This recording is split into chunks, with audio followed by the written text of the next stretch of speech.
Hey, folks, welcome to another Buckmaster's Big Buck Blueprint. This week we got Mark Peterson, man. We're glad to have Mark on the show, and he's got a TV show. He's an outfitter. He does it all. Mark, welcome to the podcast. How are you doing today, Jackie? I'm doing good. Man, I look at that wall behind you. I think you do a little hunting. I spend quite a few days in the field. I do.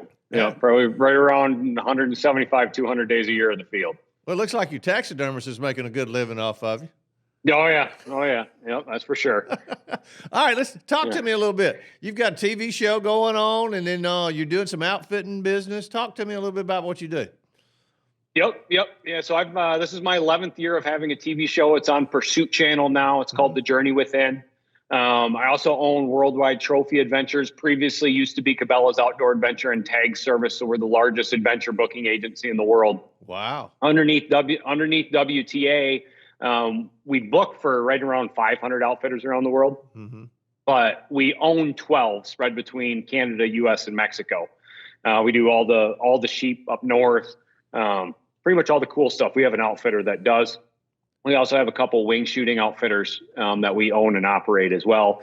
Besides those, we've got a couple of brands that we've had in the hunting industry. We've got a waterfall clothing line called Avies, and then deer attractant line called Buck Bourbon. So Buck Bourbon kind of ties into the freak show deer here that we're going to talk about in a minute as well. I got you. Well, man, you're just wide open. And you're from Michigan, right? Yep. West Coast of Michigan, born and raised. How about that? Okay. Yeah. All right. Now, you're getting ready to talk about a deer you took. And I don't know what it is about Kentucky this year, but Kentucky's putting down some big deer. Maybe the season just may be in early or something, but all I'm seeing is Kentucky deer right now. I like to say Kentucky was always a sleeper state. I'm not sure I can say it's a sleeper state anymore. Really? Yeah. So this was the 10th year in a row that I've hunted Kentucky. At some point during the season, Kentucky's great because it opens up first Saturday of September. So you usually get to chase velvet whitetails. Yeah. But it's just a long season, runs to mid-January. It's got an early muzzleloader season. It's got a late muzzleloader season, a rifle season. So if you're a hunter, it's got something that fits you. It's just very, very hunter-friendly state. They only allow you to take one buck, which I think helps keep that deer number high. The trophy quality, everybody asks me, why is the trophy quality in Kentucky so high? And all I can say is there's a lot of food. They don't have to go through tough winters. It doesn't get real cold. A day in the mid 30s is about as rare as it gets in Kentucky. So there's not a lot of stress on these deer. And that's all I can say. One buck state, easy winters and a lot of food. All of a sudden you're growing these deer, and there's a lot of hollers in Kentucky. So there's a lot of areas for big bucks to hide. If they want to get away, even though there are a lot of houses, there's a lot of spots for them to hide. Well, is it mostly hilly country up there? So it varies on which part of the state you're in. Like where I was hunting this year, it was flat farmland. A lot of the areas to where I actually own 2 farms there. I bought the first one during COVID because I couldn't travel to film. So we called it Bootleggers Ridge and filmed the whole year right on that film in 2020, and then bought our second farm in 2022. Both those farms are extremely hilly. They've got the traditional rock walls around them, steep hollers. So one of the farms is 330 acres. About half of it you can't hunt because the hollers are so steep that by the time you start getting down there, there's no way you can sneak in and sneak out without just blowing everything out of there. So food source, what's the most predominant food source up there as far as I'd say agriculture? Beans. There's a lot of beans in Kentucky. The field that where I was hunting this year, on the lease that I had, it was beans. On the neighboring lease, it was standing corn. Oh yeah. Well, you got the two best. You got the 2 best crops. 'Cause there's so much protein in those soybeans. They start feeding on them in the summertime, and they've got something even when it gets cold. So, but yeah, I can see that. And the genetics really must be strong up there. They are for sure. And the cool thing about it is you made a good point. You can only take one buck, and that keeps the pressure down. And it keeps hunters, selecting the buck they want to hunt without shooting something maybe they don't want to hunt. You know what I'm saying? So exactly. Well, that's 100%. In Michigan here, we can shoot 2 bucks, and I wish they would change it to 1 just because having that 2 the natural instinct is just to get one out of the way and then really focus in on the second one. And if you think about all those deer that could live and make it another year, it's definitely helps the trophy quality. Well, it sounds like the Game and Fish guys done a wonderful job up there as conserving all the whitetails. Sounds, all the pictures I've been seeing. All right, well, let's talk about this little piece of property. This isn't a huge piece of property you were hunting. Let's talk a little bit about that, some of your strategy on this particular buck you took. Yep. So I'll give a little background. So owning Salt River, one of the things I do is I never hunt leases on where we send clients at Salt River. It's not right for me to go in there and film, because owning, I see trail cam pics as soon as we can start feeding in Kentucky. I see the trail cam pics of what's coming in. It'd be very easy for me to go and hunt one of those big deer, and I just don't do that. That's for the client. So as I mentioned, in 2020 with COVID, I bought my first farm. So in 2020, I filmed on that. 2021, I filmed there. Took a 163-inch 8-point out of there, which was great deer. Yeah. So it's got great potential. In 2022, we bought a second farm there. I hunted that last year, and we also started selling some exclusive hunts on there through Salt River. And this year we sold 5 exclusive hunts with the right to hunt my farm. So between Bootleggers Ridge and then one we call Stonewall, we've got 2 different ones there, and we sold them all. So then all of a sudden going into this season, I'm sitting there in the same predicament I was at Salt River. Is I'm not going to go and hunt the farms that I have because we've sold them, and I'm not going to go in there and hunt where other people have paid. Mm-hmm. So Joey Cheek runs Salt River for me. So Joey and I were talking before the season. Joey, I still want to come down and hunt, but I'm not going to hunt on the properties because we already sold those. I'm not going to hunt at Salt River. Let's go look for another lease. And I want this lease to be a long ways away from any of our other leases. I don't even want it to be close to any of our other leases. Let's go out and try to take a flyer somewhere on something that an area we haven't even hunted. Let's just go in blind. So started looking, and the lease we settled on was about 45 minutes from anything we've ever hunted before. Mm-hmm. It's 175 acres. It was majority beans with tree lines and a couple of swales. And I mean, very, very small swales. So the negative of this lease was that there wasn't a lot of timber. So it limits where you could set a tree stand. Mm-hmm. The good thing is it had standing beans, so it's going to be good early season, and it was surrounded by cornfields. So the neighboring field is a cornfield, standing corn. So you couldn't ask for a better area to hunt early season. But we've never been there. We've never been there before. And the lease had just come available because a large farmer bought it, and there were people that were previously leasing it. And what this farmer does is whenever he buys a new farm, he never continues the old hunting leases on it, because those come with years and years of this happened here. Well, I used to get away with this. He doesn't deal with any of that. He just says, I start with new leasees, right or wrong. I don't want any of the hassle from the past. So we've got some other leases for him, and that's how we got into this one.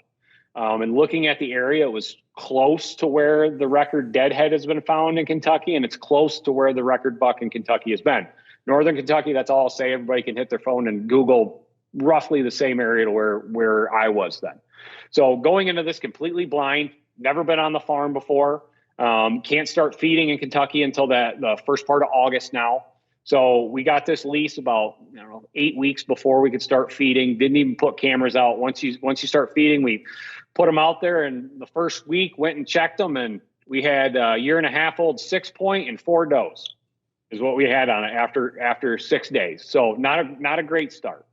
After that, we continued. We talked to the farmer and asked, can we drive in along the beans and get into this thing? Because there's no way to hike back in there. And he says, yep, the first couple rows of the beans next to the tree lines don't yield very good anyway. You guys are more than welcome to drive in. So we drove in, and this way back around these side edges, about halfway in, and set up another feed and set up the camera.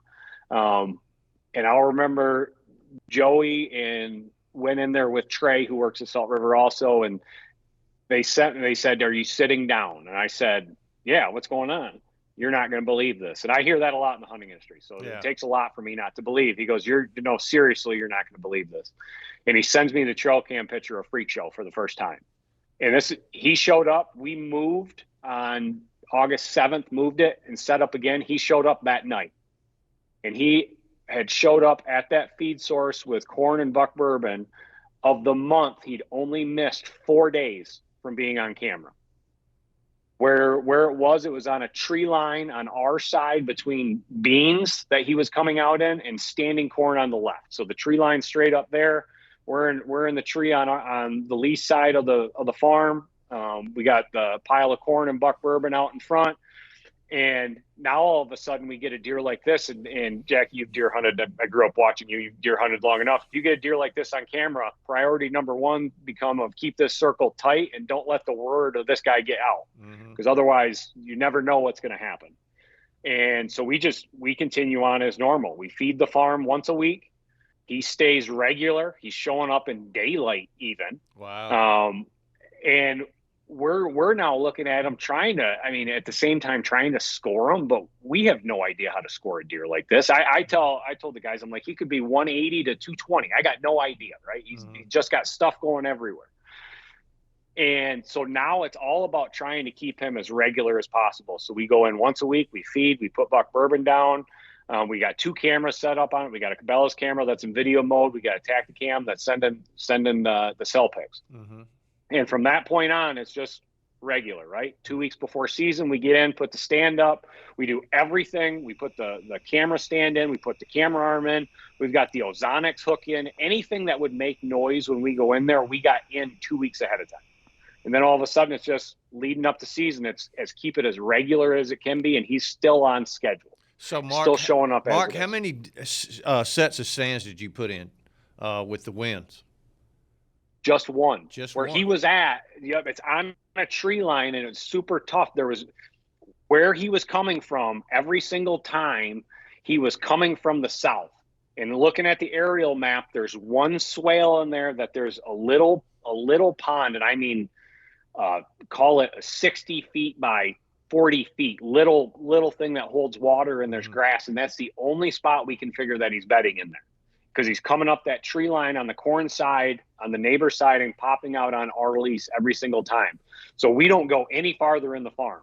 Up until the shot, we had never gone farther than where that trail camera was into the farm to where he was bedding. Right. We didn't want to mess with him at all. So what that does, though, in Kentucky, it's predominantly southeast wind. If you set your stand up for a south or southeast wind, you're going to be golden 90% of the time. That's what I was getting ready to ask you, because some places. I had a place out in Montana. It's the same thing. We were great on south or southeast, southwest in the mornings, and we had to have the north winds in the afternoons. But when it flipped, we didn't really have a place to go, and we had to sit out. So that's what I was wondering when you said, "Hey, I only have one set, and this deer is bedding in the south," and you dang sure couldn't hunt it on north winds, right? Yeah, we were stuck. So that leads to the season. The season started on September 7th this year. It's a Saturday. So wind on Saturday the 7th and Sunday the 8th was out of the north. Nothing we can do. Yeah. So I didn't even drive down to Kentucky. So the week leading up to this whole thing, all of a sudden you're looking at the weather going, oh man, out of the north. But it's probably going to change. It's probably going to change. It gets closer. It's not changing. So I tell Joey, leading up to this, I'm a nervous wreck, right? Because every night you're like, when does he show up? He's like, legal light. Oh my gosh, he's there again. Legal light. He's there again. And the week before, the thing that throws a lot of deer off in Kentucky is when they lose their velvet. They some of them can disappear for a couple days as they lose it. He lost his the week before season, and he lost it all in a day. Really? And all that stuff, he lost all of his velvet. He showed up one night to where he just had velvet everywhere. And the next day he showed up, he was basically clean. How about that? You would think it would have took forever, and he never missed. He showed up while he was losing it. So that was the big one to get through as a step. If you got a deer in velvet and he loses it, sometimes they can disappear. Sometimes they even move. He stayed regular. So really now, for the audience listening right now, you got this deer daylighting on camera. But you're waiting for opening day, and you're praying for a south wind, but you didn't get it. So you didn't get it. You did not go in there and force the situation for 2 days. No, 2 days, right? So 2 days, I didn't even drive to Kentucky because I didn't even want to be down there. Yeah. My nerves were already high enough. So on Monday, the 9th, it showed that the wind was going to switch and come out of the east. So I take off super early, about 5 o'clock from my house here. I'll drive down, get everything set, shoot my crossbow just once, make sure it's good, scent shower, which is semi-useless there because it's 85 degrees, so you're going to be sweating like crazy. But anyway, I still do the scent shower, still do all that stuff. I'm about 2 hours in my drive. I click to update my wind and on the phone with Joey, and all of a sudden it switches out of the north again. Yeah. So third day. So I'm driving down. I'm already there. I tell Joey, look, I'm going to be in. So it didn't even cross the mind to go and sit in that stand. With a deer like this, it's one of those things, if we bugger him up, he's gone. I looked at this as the day that we go in there to hunt him is the highest likelihood that we have a chance to kill him. Yep. Every time after that, it drops dramatically. You're right. So on Monday, on Monday, all we did is we went to the bean field. We were on the opposite side of the bean field, about as far away as you can get. And we just tried to glass them. Didn't see them, but as just with luck would have it, there was a barn that caught fire right next to it. So there were fire trucks all over the place. Didn't see him. He came in. That was the one of the 8 nights leading up to that Monday that he didn't show up in legal light. He showed up at 11 o'clock at night. So I just kept trying to tell myself, well, he showed up late because of all the activity with ambulances and fire trucks and everything. And that was the reason why. So now we roll into Tuesday the 10th. Winds finally out of the east. It'd be better if it was out of the southeast or south. The east, though, is blowing our scent across the beans. If he's in our head, if he's out in the beans right there, it's already too late for him. Yep. So we're going to get in there and hunt. We get in plenty early. Adam, my field producer, and I, how we access the stand. It's on the far east side of the beans. We walk up the fence row on the west side, directly across from the beans, and we hike directly across the beans, a straight line right to our stand. So the wind's blowing in our face the whole time, and we walk directly to the stand. That way we don't mess with the tree line to the north in case he tries to circle the corn and come in from that side. So our only sense where the wind's blowing anyway. Hey, was this morning or afternoon, Mark? Morning or afternoon? This is afternoon. Afternoon. Yep. Only hunt afternoons in Kentucky early season is what I recommend. Early morning, there's such a chance of buggering something because they're mainly coming to feed, and you're hunting feed, and they're probably going to be there when you get in. Good point. So we went in super early. I think we were in the stand by 3:45. Okay. Legal light was 8:27, 8:28, something like that night. So we were in there super early. Yeah. But again, it's one of those things like in my head, this is the highest likelihood that we got a chance to get this deer in front of us. So we got in there, got everything set, and then it's just waiting, right? Because not a whole lot happens till the end. We had a doe that popped out in the beans, and she popped out about 6 o'clock, walked directly from the south to the north, 150 yards away from us, didn't send us, even though the wind was blowing for her. You're like, oh man, this is going to happen. And we're sitting there and waiting, and Adam is facing to the west, and the camera set above me to the right. I'm facing south, looking at where the feed's at. And all of a sudden at 7:18, I'll remember it, Adam goes, big buck. He's in the beans. There, it's him. And I'm sitting here going, holy smokes, where's he at? He's not in front of us, anywhere that the trail cameras are. And Adam got footage of him 250 yards away in the beans heading to the north at 7:18 on a side of the farm that we've got cameras on from the first set, never seen him. So now we're sitting there going, oh man, was it really him? So we walked back in the replay, and he did a great job because the freak show walked the bean field, but he walked in a gully, and you could only see him right at the end before he disappeared into a tree line. And Adam got enough to get his camera up there and just catch him for about 2.5 seconds before he went. So we watched, and we're like, it's not clear, but it has to be him. How many other deer are on this farm that has stuff just everywhere? It's got to be him. Right. So now we're sitting there going, if he's coming in tonight, he's going to be coming from the north. I'm obviously facing full south now, right? Yeah. So we're trying to see. We didn't even trim anything behind us because we wanted that as a back shadow. Yeah. So now we're like, oh man, if he comes from the north, this could get interesting. Hopefully he comes from the corn side on the north and still pops in where he normally does, right in front of us to the south. That would still be good. We sit the rest of the night, and he never shows. Never shows. First, it would be the second time in 9 days that he didn't show during daylight, and we'd never even thought that he was going to the side of the field that he went to. So instantly your head goes to, we bumped him. He must have been too loud. He must have been bedded closer than we thought. And it just goes to we messed up. With about 5 minutes left of legal light, a 150-inch 10-point comes out that we've had on camera a few times throughout. He comes out, and it's the largest deer in my life I've ever passed on. I never even thought about raising the crossbow up to take this deer. So that deer leaves, and then a velvet 130-inch 8 points there. So we end up sitting in the stand for about 45 minutes after dark that day just for the deer to leave. And then we slip out. We leave all of our hooks, all that kind of stuff for the ozone, everything there in the tree. We slip down and slip out. Mm-hmm.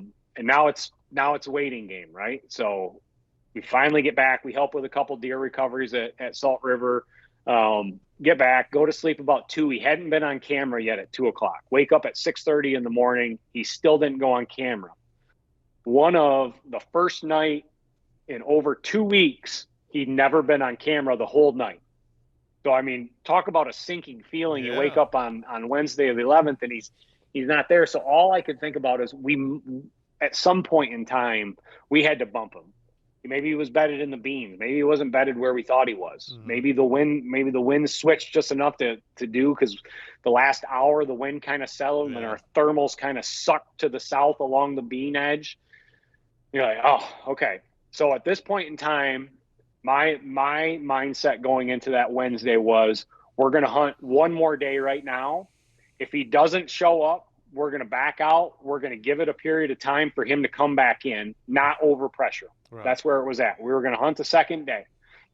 So we do the same thing. We get into the stand a little bit before 4, same trick, going to the west side of the field, walking the beams directly across, same thing we did the day before. Get in the stand, and this time there was no activity until right after 7.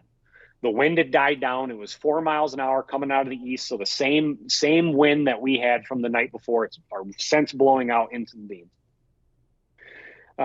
We're set, and a little after 7, 2 does pop out in the beans. And the beans don't seem that high until you get a deer there. When the doe was walking, you couldn't see her until she stopped and lifted her head up. And the 2 does were walking, and they wanted to come into the feed in front of us. And they hung up at 60 yards, and you could tell they were scent checking. Mm-hmm. It was at that time we confirmed our thermals were sucking along the bean field, going to the tree line to the south. So they couldn't smell us and put us as a human, because I mean, we had so much scent cover going on, 2 ozones. I want to say we had everything we possibly could. Mm-hmm. But it was enough that those 2 does knew that they weren't coming in. Mm-hmm. While those 2 were standing there was a spike that came out from the south 43 yards away. Same thing. He wanted to come to the feed, but he could tell something just wasn't right. So all 3 of those deer fed to the south. They didn't run. They weren't scared. They just fed away because they knew something wasn't right. Fast forward a little after 8, the larger of those 2 does came back from the south, was feeding her way. At the same time, a different 10-point than the one from the day before popped out of the same spot that spike did, a 1.5-year-old 10-point.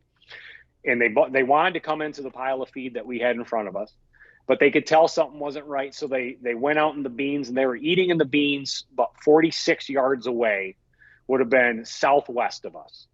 So again, like I'm leaning back and telling Adam, I'm like, well, it's not ideal, but if he comes out in the same spot the other 2 bucks does, it's over as soon as he sets. We just need him to step out in the field. So Adam's filming the doe and the small buck, and I've got my binos with my rangefinder in them, just doing everything I can in my head. If he steps out here, I know what the yardage is. If he steps out here, I know what it is. And I'm going back and forth and watching the buck. And all of a sudden, the doe goes from eating to snapping her head up. And in the background, I see that 10-point, and they both stare towards the pile of corn and buck bourbon that we've got. So I take my binos, and I see them, and I instantly go like this. And all I see is the front part of Freak Show's antlers sticking out of the tree line. I can't see his face. All I can see from my angle is the tips of his antlers sticking out. You can instantly tell it's him because their points going everywhere. Right. Put the binos down, raise the crossbow up, and I'm looking through the crossbow, and I can see he turns, and it's one of those things, a buck can stare through your soul. Yeah, It looked like he was staring through our soul, and all I could see, I couldn't see his face. All I could see is that the tips of his antlers were staring at us. And it's like everything played out. It seemed like that moment took about 10 minutes. Mm-hmm. He instantly put his head down. He took 2 steps. All of a sudden, he was out in the open, and it was one of those things you do a quick look at the antler and try to hold your breath because, holy smokes, he's bigger than what you think. And as soon as he put his right leg forward, I let the crossbow go, and it just buried into him. And he ran off to the south. And I film enough that I very rarely get at a loss of words. And it was just one of those things I didn't know what to say, right? Yeah. Deer, so much work, so much energy, so much effort, a low of that morning thinking he was gone to all of a sudden he came back and was at 22 yards right in front of you. How about that? And Yeah. and we got our boy named Hunter. He scored him for the BTR. We've got 19 countable on the right side, 17 countable on the left, 12 irregular points on the right, 11 on the left. You've got a little over, looks like a little over 90 inches of irregular points. You've got 128 inches on the right, 117 on the left. Total inches of antler, which is where he's going to rank in the state, 245 and 4/8, including spread, 262 and 4/8. So 262 inches and 4/8. Just way bigger. It's one of those, when we walked on him, his body, he looked like, so in the trail cam pics, it looked like he had short main beams. He didn't have short main beams. He just had a giant body, which you couldn't even tell it was a giant body because he had so much going on up on top. That is so cool. And that was it. It was so if you kind of break this thing down, right? It was a chance on a new lease. Yeah. That just had everything. It wasn't like we were going to, at the most, my dad and I were going to hunt this lease. So there were two people that would be there at the same time. Most likely it would just be me. So it wasn't a lease that you were looking for a lot of guys. It had food and it had a tree line. And I'm a big believer, I've hunted Kentucky long enough, that if it's the wrong wind, just wait, right? If that deer early season's patternable, don't push it because you're only going to cause problems. My dad shot 2 years ago, a big drop tine deer in the high 60s. And the wind started on the first day he got into that stand, and 45 minutes in, he messaged me and said, I'm getting down, the wind shifted, I'm not messing it up. Yeah. He killed that deer the next night. Wow. That was one of those, like, if you hunt the wind down there early season, you're going to be in a good spot. Yeah. Well, that's the cool thing, listening to your story right there. And boy, what a great deer. That's a deer of a lifetime. I'm sure you'll find a place for him on the wall there. But oh yeah. But you did the basic things that a lot of people try to force the envelope, and you didn't. And you got in there, you got your trail camera set, you saw the deer, you anticipated where he was bedded, you knew which winds you couldn't hunt him on. And you didn't. You didn't force that envelope, and you backed out, and you did everything right. And that's the reason you shot that big deer. You had to make the shot, but you did the basic fundamentals, which a lot of deer hunters, they either don't have the patience or they just get so excited they want to go in there and think they're scent-free and all that. But there's not. It's nothing 100% scent-free, and especially early season. And it's hot. Those scent thermals are coming down. And it's tougher. There's no question. But that's awesome, Mark. I'm proud of you, man. That's a cool deer. Thank you. And it's one of those things, if 10 years ago, I probably wouldn't have been as patient, and I would have busted in there and ruined the whole thing, right? It's one of those things, as you mature as a hunter, you learn. I tell everybody I do less sitting hunting in a tree stand now, and more when I go into a tree stand, there's a high likelihood that I'm going to shoot. Yeah. I'm not going into that tree stand just because I got Thursday night off, right? Yeah. I find going into that tree stand because I got Thursday night off with a semi-wrong wind is going to mess that tree stand up. Yeah. Stay out of there. Stay out of there and only hunt it when it's right. Patience is golden, and they always tell you first chance is your best chance a lot of times. And you sure made it work. Well, I appreciate you being on the podcast. And hey, if you're listening to today's podcast, if you want to go hunting, Mark's the guy. Hey, tell us a little bit about where folks can go and see your hunting deal. Yep. So if you want to watch any of my personal videos, I mean, YouTube's probably the best spot. Look at Mark V. Peterson Hunting. If you guys are looking for a tag service or looking to book with an outfitter, check out worldwidetrophyadventures.com. I like to tell everybody we book in every nook and cranny there is around the world, specializing in North America. If you're looking for a chance to chase big deer in Kentucky, check out Salt River Adventures or Salt River Outfitters. I mean, it's top notch. You'll see there's a high booking rate. So getting in that early season, it's limited spots, but call, get your name on the list. And when there's an opening, we'll get a hold of you. That's good. Jackie, there is one thing I just wanted to mention before here. And that is the use of the crossbow, because I know it's going to come up. You guys will get comments. So I want to address this just as we started right now, as we're filming this. We just started releasing all the content on my social media. Okay. We one of the funny stories was we pulled back into camp about a little after 12, after keeping this deer quiet. And what I do when I'm in the field filming, usually my field producer takes all the great quality video and pictures and so forth. So we don't post live, because I want to use his pictures. It's no good using a cell phone when I can use his. So we normally post 5 to 7 days after, just so we have all the high quality stuff. By the time we rolled in there at 12:30, to when I got back and was laying my head on the pillow at 2 o'clock, my phone had blown up, knowing that deer had hit the ground in the middle of the night. That deer had. I woke up the next morning at about 7, and I had over 350 messages on my phone. My social media had questions all over it. Just big deer travel fast, as you know. Big deer travel fast. And one thing I forgot to mention, my previous big deer before this was a 166-inch deer out of Kansas. I got you. So I've hunted a lot. Killing big deer is hard. Killing big deer is hard.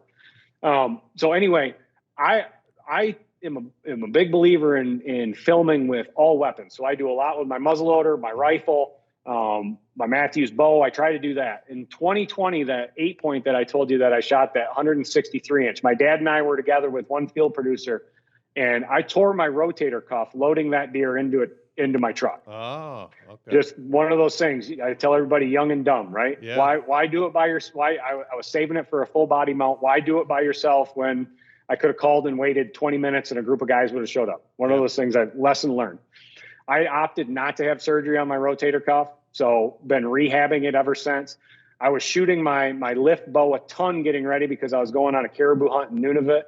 And about 6 weeks ago, it got to the point that I tweaked my shoulder and I couldn't pull my bow back anymore. So I didn't bring my bow on that. I didn't bring my bow on that hunt. I ended up bringing my muzzleloader. The beauty about Kentucky is they have their archery season starts later in September for a crossbow. But if you are injured, they have a great program that you can get an exempt slip. And that's what I did. Is I went to my doctor. He's like, yeah, you can't pull your bow back. And once you're done filming in the fall, we're going to get you through rehab and everything. But for now, sign the crossbow exemption. That's how I was using a crossbow that first week. I'd have loved to use my compound bow. Sure. But I've used my crossbow a lot over the last couple of years just because I struggle to pull that bow back. And if I can't let an arrow go ethically, I just won't do it. Well, good deal. All right. Yeah. Well, that's cool. Well, look, it has been an honor to sit here and talk to you. You've got so much enthusiasm.